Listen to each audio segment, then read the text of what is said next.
আজ হলো ৯ অক্টোবর, রাত্রি ২টো বাজতে চলল।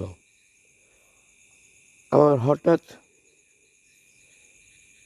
খেয়াল হলো যে দোহালিয়া শ্রী রামকৃষ্ণ আশ্রমের আগল বগল এদিক ওদিক পরিবেশ দূষিত হতে চলল, যার জন্য মাছ, মাংস, ডিম, পেঁয়াজ, রসুন আশ্রমের সামনে আসবে, ডিজে বাজবে, মাইক বাজবে। যার জন্য দোহালিয়া রামকৃষ্ণ আশ্রমের পিছনে নবনীল দত্ত, বিশ্বনাথ দত্ত ও ওর অন্যান্য আরও সহযোগিতা যারা করছেন,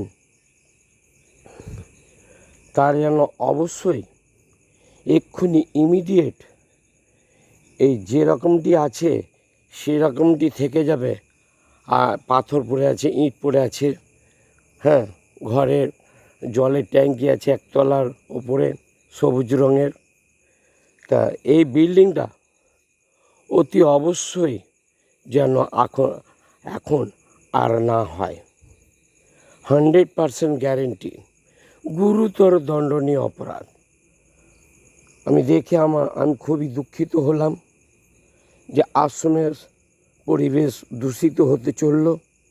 আশ্রমের নামে, দোহালিয়া রামকৃষ্ণ আশ্রমের নামে যারা যারা বদনাম করেছেন, কলঙ্কিত করতে চলেছিলেন, তাদের এক্ষুনি ইমিডিয়েট অ্যারেস্ট কিয়া যায়। আমার নামে যে বদনাম করেছেন সে ইমিডিয়েট এক্ষুনি অ্যারেস্ট কিয়া যায়। 144 ধারা জারি কিয়া যায়। আমি কিচ্ছু জানি না স্যার। আমার যদি কোনো কিছু বলা ভুল ত্রুটি হয়ে থাকে, পৃথিবীর সমস্ত মানুষ আমাকে ক্ষমা করবেন। খবরটি আপাতত এখনকার মতো শেষ হলো। ইমিডিয়েট এই বিল্ডিং বন্ধ কিয়া যায়। না, আমি কিচ্ছু জানি না। আপনার যদি এই চ্যানেলটি ভালো লাগে, লাইক করবেন, শেয়ার করবেন ও সাবস্ক্রাইব করবেন। আমার যদি কোনো কিছু বলা ভুল ত্রুটি হয়ে থাকে, পৃথিবীর সমস্ত মানুষ আমাকে ক্ষমা করবেন। খবরটি অতি অবশ্যই গুরুত্ব দেবেন। Immediate, understand? Okay sir, high alert.